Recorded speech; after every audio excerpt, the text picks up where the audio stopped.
This is the Epson ET2750 Ecotank printer. You can see the tanks on the bottom right-hand side of the printer there. There is a scan and copy feature with this printer. The paper goes into the back.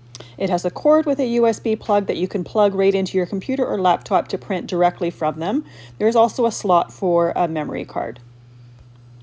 There's a display feature on the front that you can go through, do maintenance settings, hook up to Wi-Fi and whatnot.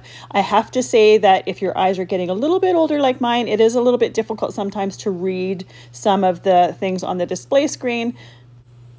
So I do wish that was a little bit bigger. But I absolutely love having the tanks with the ink in it so that I don't have to constantly be changing ink cartridges.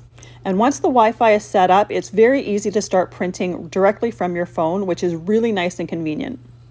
You can choose to print in either color or black and white, and you can also do one-sided or two-sided prints. The ink that comes with the printer is enough to replace 30 cartridges, which is amazing. You will want to try print something about every once a month so that you don't have to clean printer heads.